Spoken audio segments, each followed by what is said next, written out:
I'm Jim Trotter, and I'm chopping it up with Buck, and you should be too.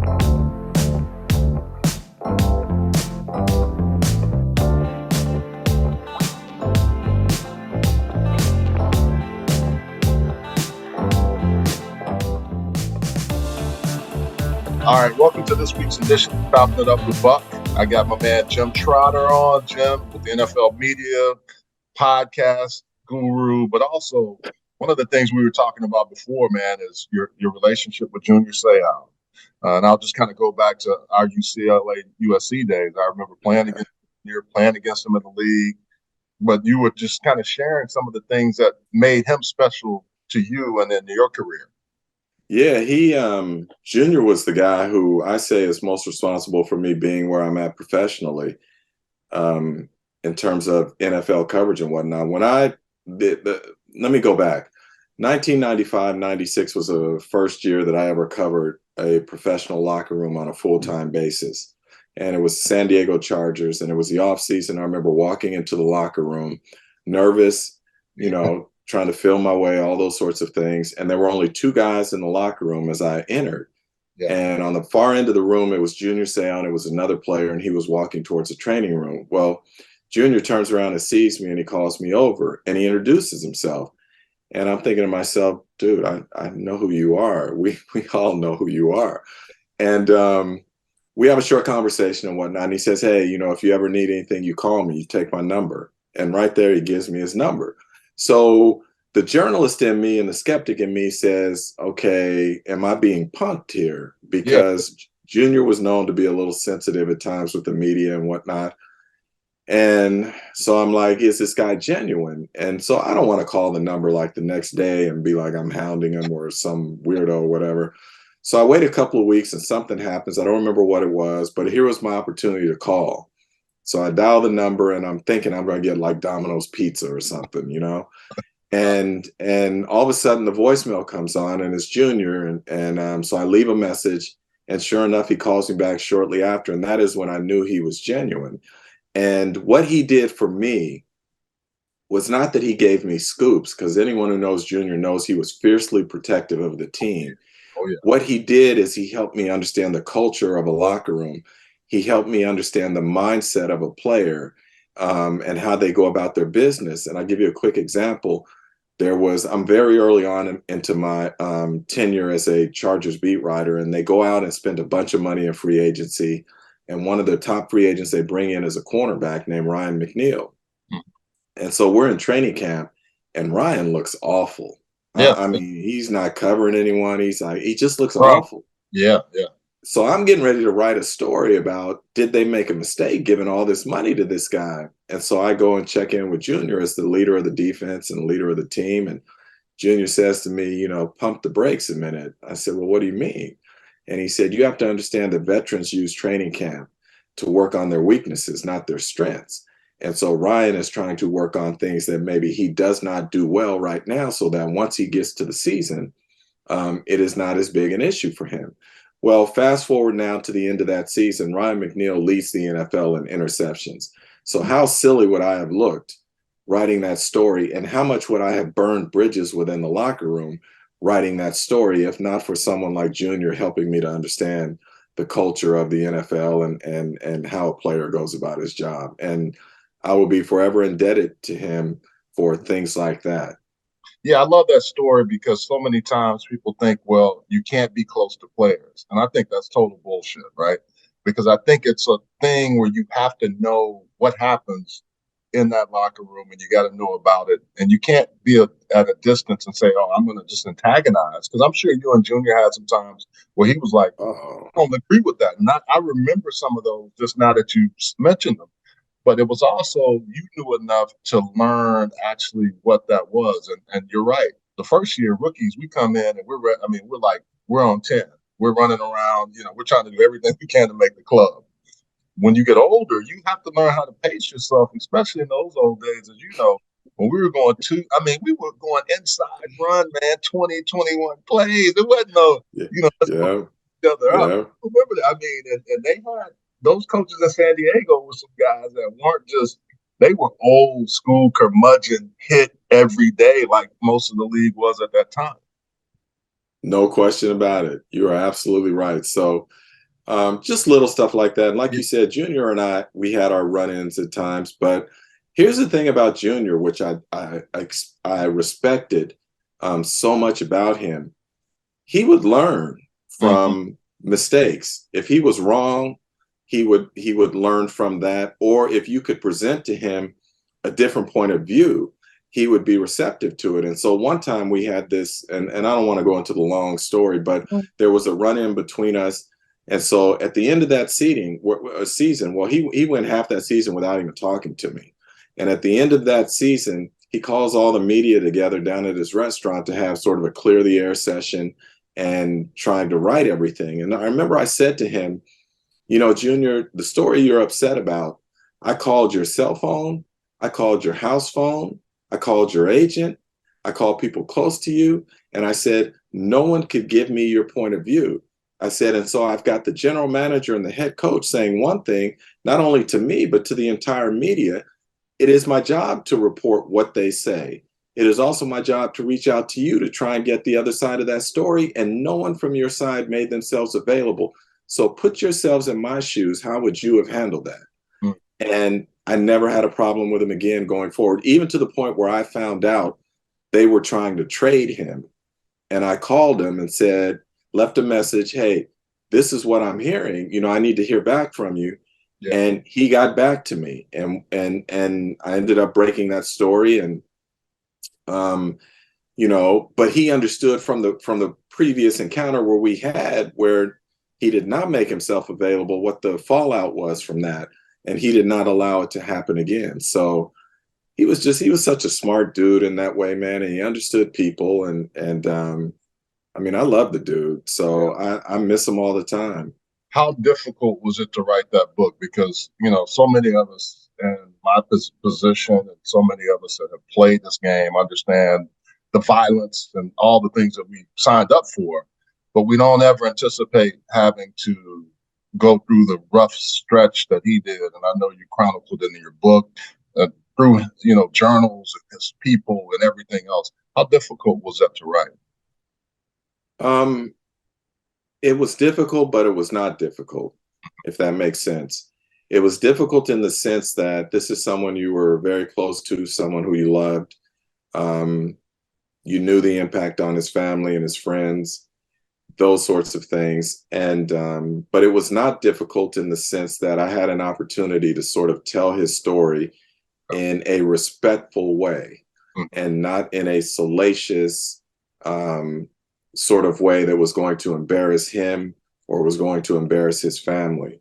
And so I went to great pains to always keep that front and center, that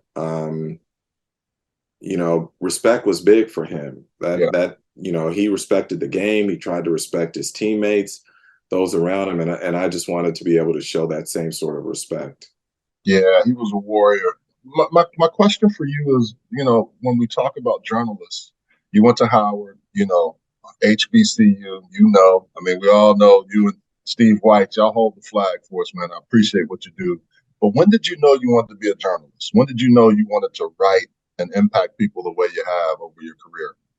Yeah, really back in high school, I had a desire to write, and I couldn't do it because obviously I was playing on those teams. And so you can't be writing about guys that you play with.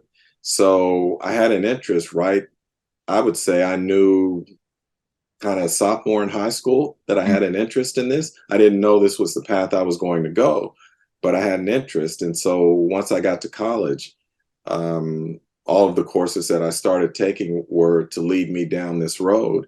And, you know, however many decades later, sort of here I am.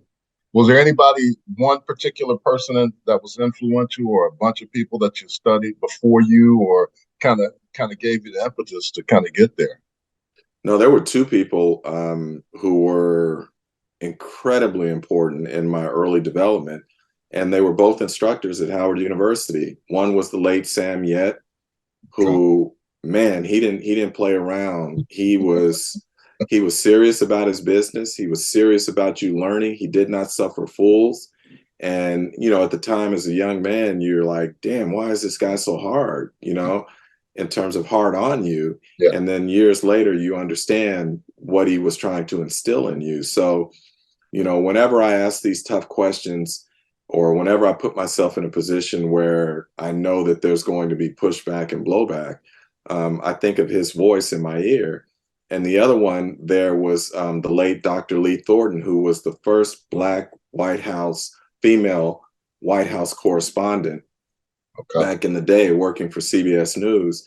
And she was as tough as Sam Yet was on the broadcast side. And I remember one time she had asked something in the class and I had answered it, and she told me I was wrong. And then when she gave the answer, I raised my hand. I said, "But wait, that's what I said." And she goes, "No, you did not say it that way."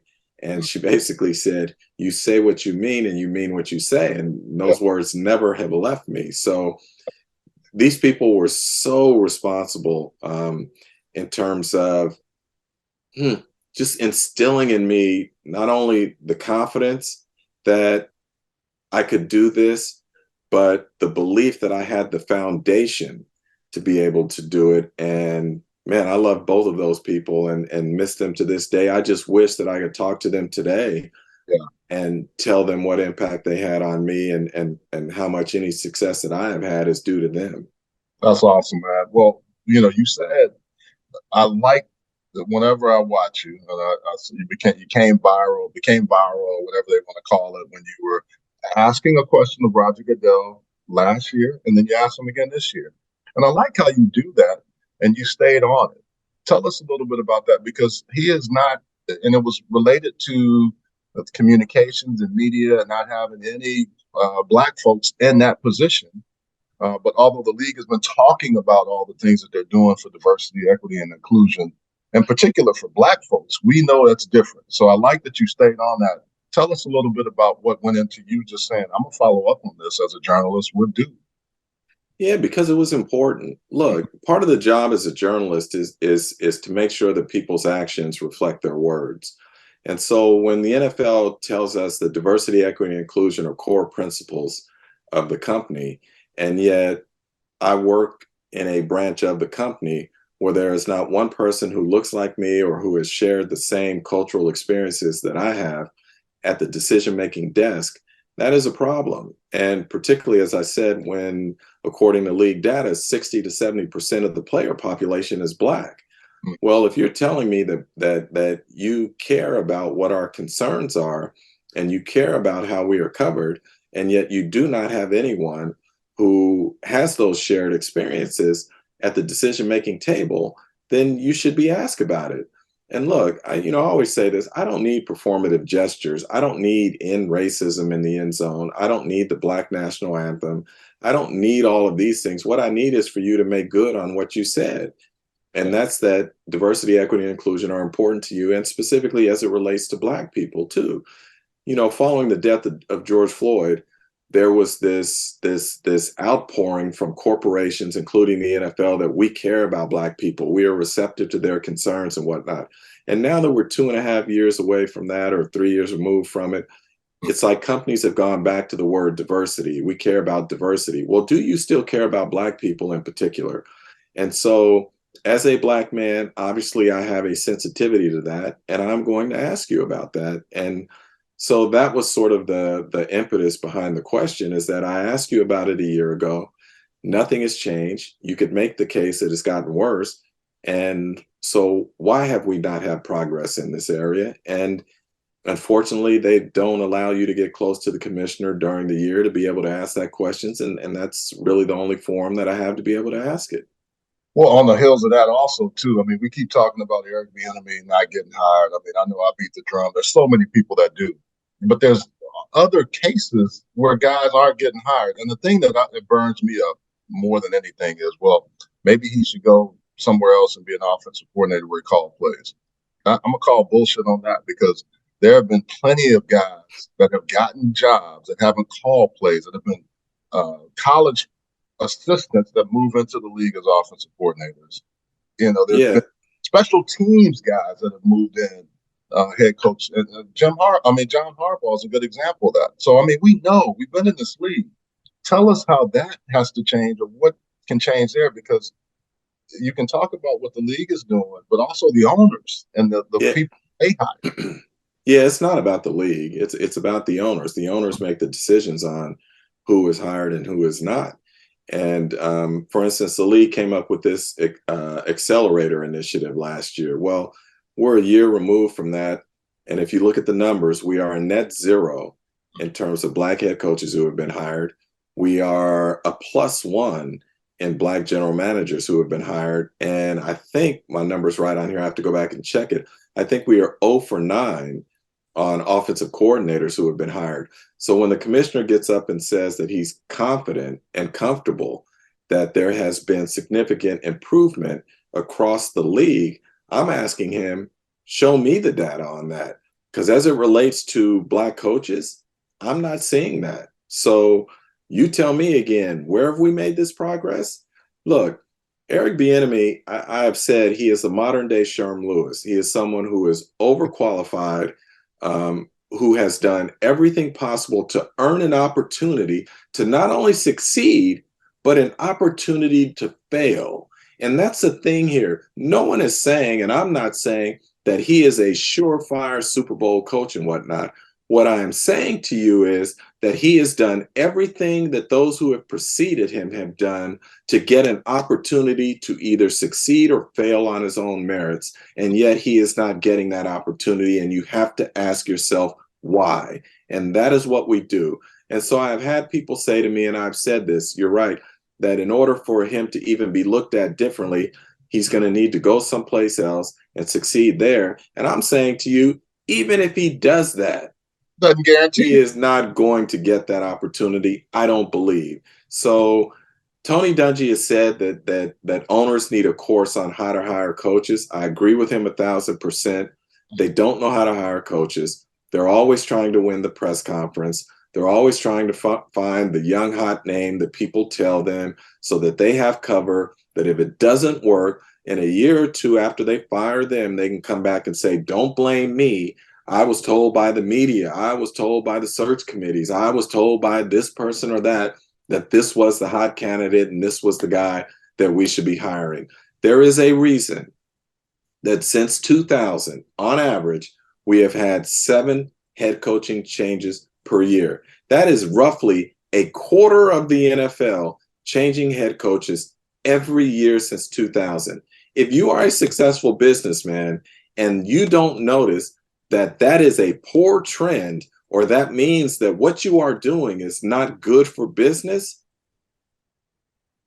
I don't know what to tell you then. The numbers speak for themselves. Well, you speak about Sherm Lewis, and it's interesting you bring that up because I have to remind people he was under Mike Holmgren, and also, Andy Reid was on those staffs with Holmgren and Sherm Lewis. Hold on, Charles. Yeah. Not only was Andy Reid on that staff, there were 5 coaches on that staff under Sherm Lewis who went on to get head coaching jobs. There was Andy Reid. There was John Gruden. There was Marty Morningwig. There was Steve Mariucci. There was Yep. Mike Sherman. Wow. All of these individuals were underneath Sherm Lewis, and Sherm Lewis never got a head coaching opportunity. And what is the difference between all of them? I would say the pigmentation of their skin. Sherm Lewis was black. Yeah. All of the others were white. Yeah, the melanin. Oh man.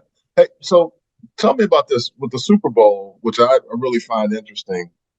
Is we talk a lot about Philly and what they were going to be able to do with their rush game, but I'll say this, and it was really exciting to see Mahomes and Jalen Hurts, 2 African American quarterbacks, square off. But from a standpoint of the O-line for Kansas City, you wrote a really good article about that. Tell us a little bit about that and what you saw in that Super Bowl game and that matchup. Yeah, look, we want to give credit to the quarterbacks, the skill position players, the head coaches, and rightfully so. But none of them can do what they do without those big uglies up front, either protecting that quarterback or opening holes for that running back.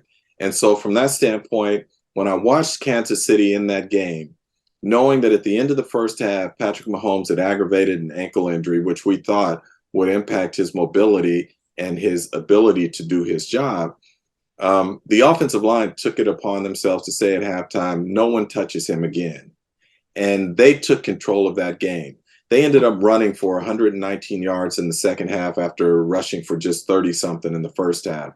They did not allow a sack in that entire game against a pass rush, which was said to be one of the best in league history.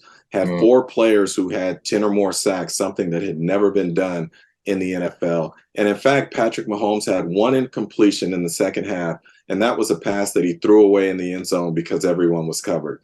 So my standpoint was it would be easy for me to write about Patrick Mahomes, or it would be easy for me to write about some other aspect of this game, whether it was play calling, play design, that sort of thing. But none of that works if these men up front do not do their job. And so I said, you know what? I not only want to write about them, I want to mention every one of their names in this story so that they get their shine for playing, for dominating really on the biggest stage in the biggest game. Yeah, the big boys don't usually get all that love, Jim. I mean, Yeah. they probably are responding to you well on Twitter. Hey, we're gonna take a short break. We'll be right back with Jim Trotter on Chopping It Up with Buck. At Heslop Wealth Advisors, our goal is to help small businesses develop quality retirement plans for their employees through our Lunch and Learn seminars. We provide lunch and learning tools to help your company succeed and unmatched customer service. Hey, we're back on Chopping It Up with Buck with Jim Trotter. Jim, thanks again for joining us, man. I want to kind of go back to the conversation we were having about Black coaches. And I think sometimes the negative images and stereotypes of our people, does that have an impact on the lack of giving the keys to a Black coach? Because for so long, I mean, you thought about quarterbacks was a position where they would not touch safeties, middle, it was all kind of different positions over the course of time as we started playing. Now we see Black quarterbacks in a lot more places. But do you think Yeah. that has something to do with it? Yeah, I think as it relates to Black quarterbacks, it's different. It's apples and oranges when we talk about quarterbacks and coaches from this standpoint. Okay. The increase in number of Black quarterbacks that we are seeing is a function of survival for the NFL. And why do I say that? Because the college game has gone to an RPO game. And so the college game, we see more Black quarterbacks there because the RPO game relies on athleticism and mobility as well as the ability to pass the football, read defense, all of that. And so if your feeder system is being filled by quarterbacks who happen to be Black, at some point there is no choice but for you to adjust what you are doing at the NFL level. And so that's what we are seeing here. It is a function of survival and not because there has necessarily been this awakening or appreciation of the intellect and the leadership ability of Blacks to play the quarterback position. Totally different when it comes to coaches. This is simply a manifestation of owners, again, not being comfortable enough to entrust their franchises to men who happen to be Black. And again, you use Eric Bieniemy. You cannot tell me that he has not earned the opportunity to run a team. When you look at Jim Caldwell, who went to a Super Bowl in Indianapolis, who as an assistant coach won one with the Colts and won one with the Ravens, Got the who took Detroit Lions looking decent. I was about to say, took a Detroit Lions team who had struggled to even make the playoffs, let alone have a winning season, Yeah. had, I believe, 3 winning seasons in 5 years there, yet gets fired because they say they need to take the next step. And then we saw what happened immediately after that. Jim Caldwell is one of the smartest head coaches that I know. Because you see him on the sideline, not ranting and raving and all of that, people say, well, he's too understated. He's too calm. He doesn't command the room. I will say to you, as someone who has seen him in a room with fellow coaches and executives, this man commands a room. Okay? I want to be clear on that. This man is a leader. This man is so damn smart and is such a good coach. To me, it is criminal that he is now the assistant to the head coach or whatever down in Carolina and will report directly to the head coach. Hell, he should be the head coach who has others reporting to him.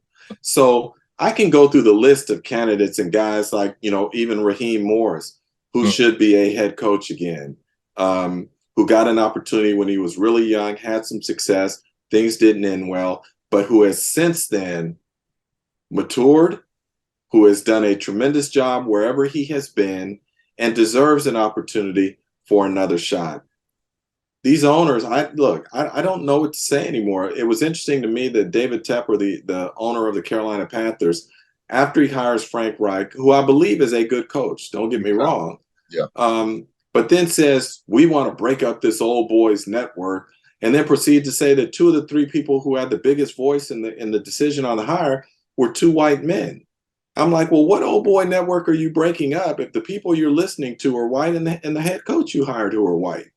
That's not breaking up the old boys network.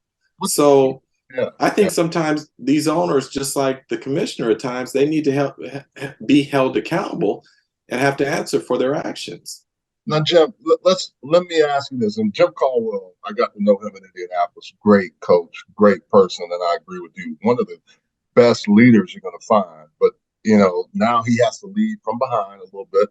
But let me ask you this with owners, because I look at it from the standpoint, Will McClay, who's in Dallas, who will never get the GM title. I played with Will McClay, Little League football. I've known Will all my life. When people talk about Jerry and his son doing all the things they're doing in Dallas, that's Will McClay. I mean, you know this. Let's not get it twisted.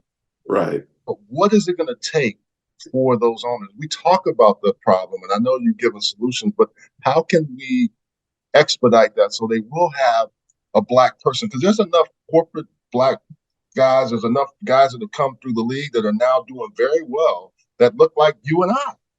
But the owners still don't take counsel of those guys. The owners only listen to two things as it relates to significant change in the NFL. And this is not me speaking, this is history speaking. Mm-hmm. The only two things that have led to significant change in the NFL are the threat of litigation or the threat of lost sponsorship. That is it. The Rooney Rule was instituted back in the early 2000s. Why? Because Johnny Cochran and Cyrus Murray threatened to go to court to sue the league over alleged discriminatory hiring practices. And when that happened, we saw the Rooney Rule. We saw incremental increases in the number of Black head coaches to the point where until they fell off again and we are back in the position that we are now. When we look at the Washington Commanders, their previous team name, the owner said he would never change it. Never change it. He grew up with that name. He loved that name. He didn't care what outsiders said. It was always going to be that name. And then what happened? Over the course of some things, sponsors threatened to pull out. Not just because of that, but other things. They threatened to pull out. And what happened? All of a sudden, we're going to change our name. So to me, these are the two things history has shown us that produce change in the NFL. It's not about the media putting pressure on these owners because they don't care. They live in a bubble where we're not an issue to them. It is about local and national sponsors saying, we are not comfortable with this and we do not want to be a part of this. It is about people like Brian Flores taking the league to court to fight for equity. Those are the only two things I know of or that I can find in history that produce change in the NFL. No.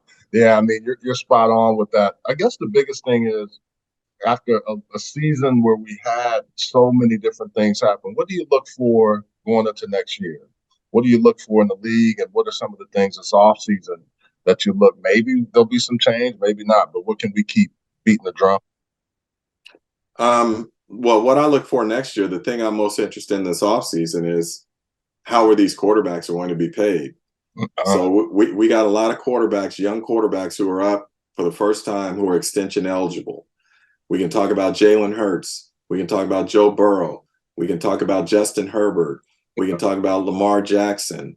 Yeah. Go down that list. These are some extremely, extremely talented players, and I am interested to see how they are going to be paid. I'm also interested to see What happens with, say, an Aaron Rodgers? Is there a trade? What happens with Derek Carr? Where does he land? All of these things intrigue me. Look, it's a quarterback-driven league, so they dominate the headlines. They create the news cycle, and that is where we focus our attention first and foremost. Outside of that, there's really not much to say until we see what happens in free agency and what happens with the draft. I always love when people do these power rankings right after the Super Bowl for the following season. And I say, we don't even know who's on these rosters, Yeah. you know? Yeah. So, and I get why. I'm not criticizing or whatever. I understand why we do it. It drives clicks, it drives traffic, and people just love to talk about the NFL. I always say, no matter what the NFL does, no matter how it tries to screw something up, we are Pavlov's dogs who, when the whistle blows, we come running for kickoff. That is the truth. So I get it. But if you're going to ask me, who's going to win the Super Bowl next year? I'm like, well, let me see the roster first before I answer that, so that you don't, I say something now and you come back at the end of the year and say, man, how stupid were you? Look who you picked, before we even knew who the rosters were.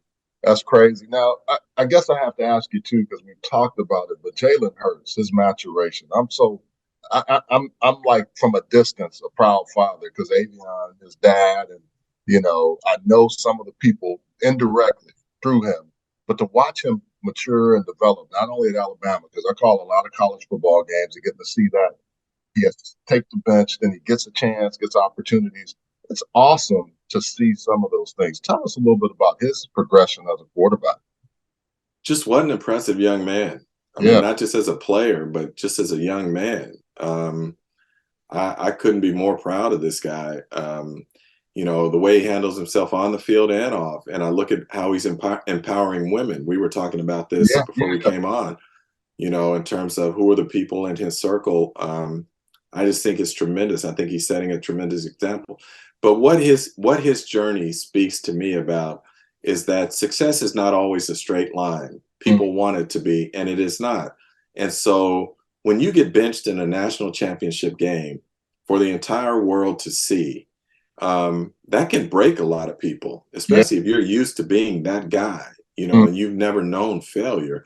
It can be humbling, it can be embarrassing, and it can be something that breaks you.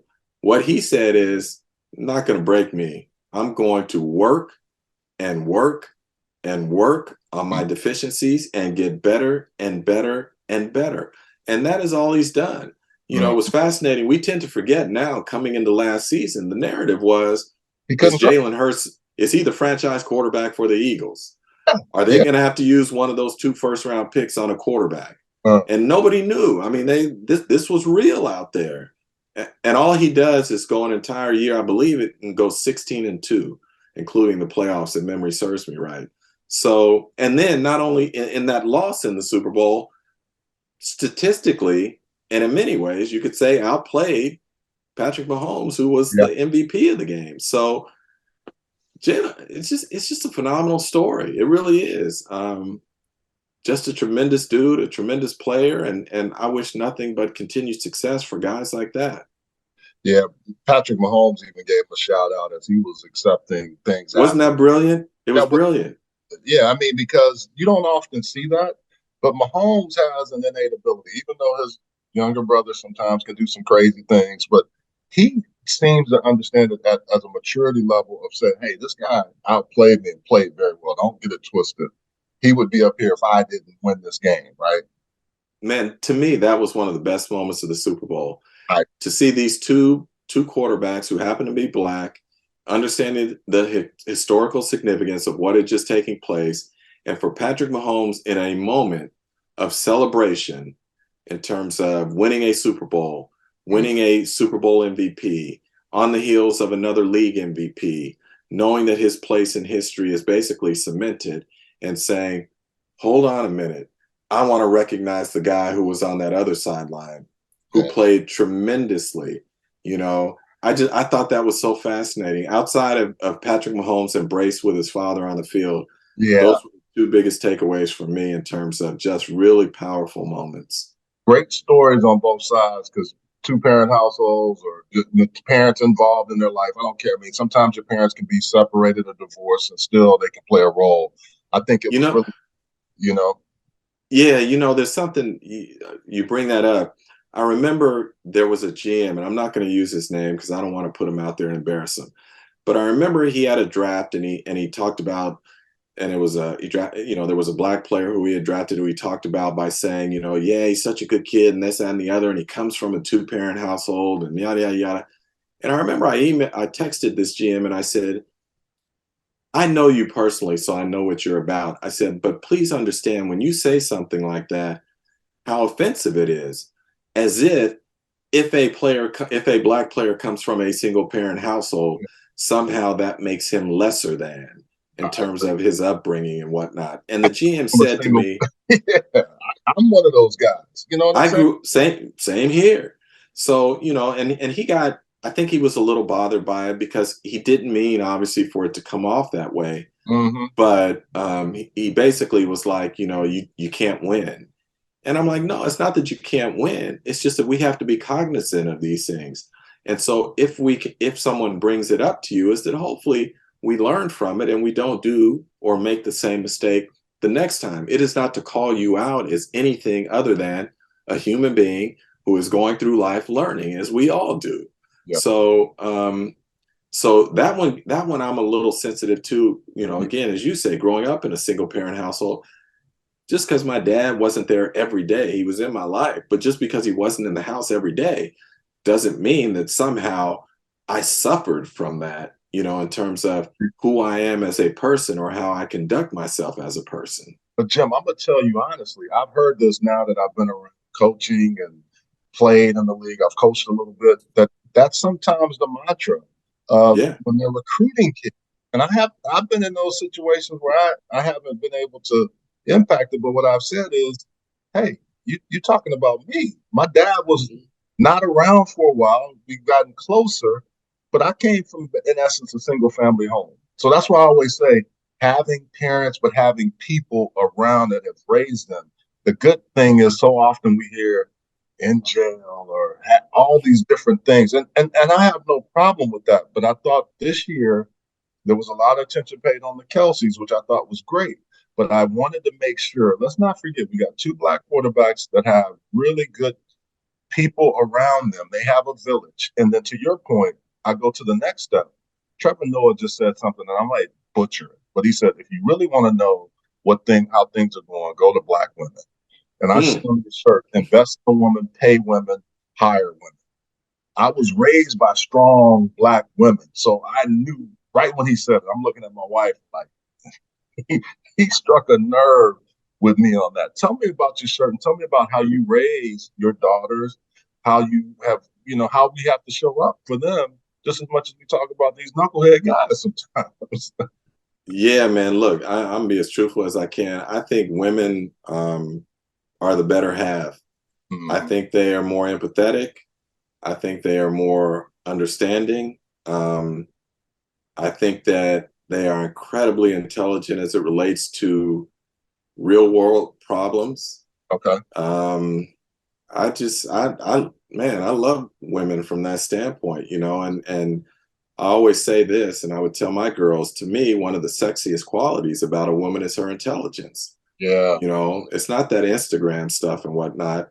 It's like, can I carry a conversation with you? You Yeah. know, Yeah. can we talk about issues?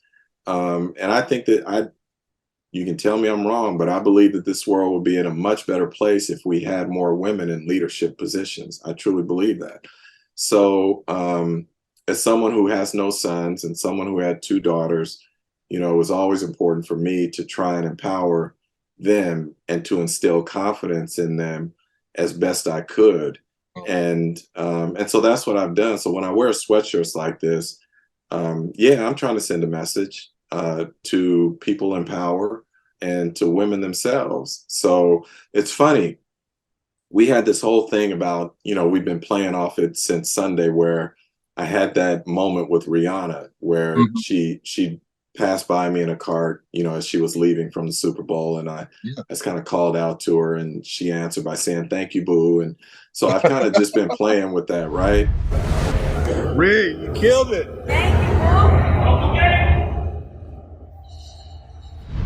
And But what I tell people when we get a moment like this is to say, look, I'm just having fun with it, you know, and I think everyone understands that. But what I also want people to understand is I have such tremendous respect for her, Mm. not just as an artist, because look, I'm an old school R&B guy. You know, prior to the Super Bowl, I couldn't have told you that I even recognized Rihanna had done all those songs. Mm. Um, but when I look at her as a young Black businesswoman, Yes. and what she has been able to accomplish with her makeup line and whatnot. Mm. I just think what a great example for not just Black girls, but Mhm. for all girls coming up to understand just how powerful you can be and Yeah. how you don't need, you know, the blessing of men Yeah. to go out and create your way in the world. So that's what this is all about for me. And Jim, it's not to replace a man because No. you're saying the relationship is still strong. It's like Beyonce. I'm from Houston. The things that she's done, and you can see Lizzo giving her credit. Rihanna, Yeah. I can remember Rihanna started. My kids went to see her, and they were like, "She got a lot of potential, but not quite there." She was performing before Kanye, I think, and now Hmm. she is as big as anybody in that space. Like you said, Fenty and all the other things. I love that Yep.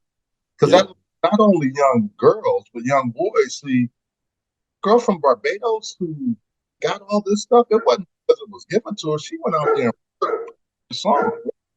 She she So earned it. She yeah, earned it. Yep. man. Hey, man, it has been great having you on. We got to do this again. I miss your huddle and flow with our guy Steve. Y'all had some good times. I would watch that. I download that as often as I could. I We miss it too. Yeah, we got to have you back on, man. Before I let you go, we do a little 2 minute drill where we Yeah. just ask a couple of quick questions, and the first one of them you already took away from me with music because you said R&B, but I still might have to ask you that. But real Yeah. quick, just ask. Want you to get your top of mind question or top of mind answer right away. So, first one for you. You clearly said R&B, but what is flowing in your iPod, or anything that you're listening to for music right now? Yeah. My iPod is really eclectic. It depends on my mood. So if I'm gonna have a party or whatnot, you know Frankie Beverly and Maze is gonna be flowing. I grew up on Motown, so anything from that era. My wife and I were actually watching again. We've seen it 1,000 times. Hitsville, USA, last night on TV. Love We it. never get enough of it. So there's that. There are times where you know what I'm in more of a rock thing, so I'm going to turn on some of that. Maybe I want to listen to the Eagles. You know, Yeah. depending on if I'm Hotel in a California, man. You top. yeah, you know. So if I'm in a smooth mood, there are times I will turn on classical. And to Yeah. shock people, there are times I will turn on country, whether I want to listen to the Chicks or, Lady Antebellum before the controversy about the name. Yeah. It just depends on my mood. I can tell you the last few days without pause, I've been bumping Rihanna, Yeah. after what took place at the Super Bowl. Yeah. So it's a little bit of everything, man. I'm all over the map, just depending on my mood. In country, I'm sure you know Chris Stapleton, who sang the Oh my national. God. I, you Great. know, true story. I didn't know a lot about him, Yeah. prior to seeing him on whatever that last music awards show was where he With Stevie performed with Wonder. Stevie. Yeah. Yeah, I didn't know a lot about him. So I started listening. I was like, damn, Yeah. where He have I got been? And great. then to see the national anthem, he Oh, killed it. trust me. Killed it. Yeah, Shirley Yeah. together as a combo, probably the best to do. Her lift every voice and sing was outstanding too. The other thing is War and Treaty, a husband and wife duo, kind of country, but they sing a lot of stuff. Look them up if you don't know them. Say it again. War and Treaty. War and Treaty. Yep, War and Treaty. Okay. I'm text you Okay. when but they are they are outstanding as well. See, you Okay. never know. Who is the baddest player you saw over the course of your time, in writing and just anything that you can just go back to and say, man, that dude was outstanding. We're talking football. Football. Yeah. Yeah. Look, my favorite player growing up was Ronnie Lott. Oh, So, there is In my room here, I've got all these signed jerseys. Yeah. Doug Williams, Jerry Rice, Larry Fitzgerald, Junior Seau, LaDainian Tomlinson, Damani Dawson, Lawrence Taylor, Steph Curry, Yeah. and the one I am waiting on now is Ronnie. And I've told Ronnie, in front of his wife, I told his wife, I said, this was my favorite player. And Yeah. she said mine too. So but that's the one I got to get up next, because I grew up on Ronnie. I thought he played football the way it was meant to be played, with physicality, with force, and with integrity. All of those things for me just, I get goosebumps thinking about it, man. But he was that dude for me. Yeah. He was an awesome player. One of those guys that would just clean take your head off. Yes, Listen, sir. want to help you out, but he would just he would run through you and not to you, like I always say. And Speaking of, that's what he said. He said when he tackled, he was running through you, not to you. And look, people don't realize, and you know this, but he played safety in college, and to go from safety as a rookie to cornerback in the NFL, and to be a Pro Bowler and help your team get to a Super Bowl, with 3 rookies in that secondary, just incredible, to speak to his athleticism as well as his intellect. yeah. So you triggered something to me also. You live in San Diego. What do you love about San Diego? You're getting down the field easy. With all these questions I'm asking you, the answers are flowing. What do you love about San Diego and living in The that? weather, the weather. Come on, man, the weather. It's like because it allows me to go out when the season is over, to go out and play golf every day if I want. Okay. Okay. So it's just the weather. So when am I going to get the invite to come out and play golf with you? Next time I'm in LA, I'll make an easy trip down to San Diego. I can't play word crap, but I love. We'll do a chopping it up with Buck on the course. I love it. Yeah, no, you got an open invitation. I'm not very good either, but I love being out there. So you got an open invitation. Come on down anytime. Gaslamp District, all of those areas, Old Town, San Diego. See, I don't do any of that. I don't do any of that. What's interesting is when people go visit and you tell them just to go see it, because when you live in a town, you do it. It's kind of like here in Charlotte. I'm not going to go to all the tourist places, but it's still a good thing to have Petco Park and some of those other things. Yeah. Yeah, no, like people come to town and they say to me, "Where should I go eat?" Mm-hmm. And I tell them, I don't know. I said, when I'm home, I want a home cooked meal. I do enough traveling where I'm eating out all the time. I want a home cooked meal. So I don't know where the best places are to go eat. And if that makes me a bad host, it makes me a bad host. But yeah, man, I ain't trying to go out once I'm here. I'm trying to be home, sleep in my own bed, eat my own food, I'm the same, Jim. You're going to score on that one. We're going to give you a touchdown on that 2 minutes. Man, look how quick you got down the field. Did you have Eric Bieniemy calling plays for you? Because those adjustments at the end of the game, that motion got them all twisted, didn't it? All twisted. Yeah. Hey, thanks for coming on. We appreciate you. Jim Trotter on Chopping It Up with Buck. Thanks a lot, man. All right, brother. I appreciate you having me.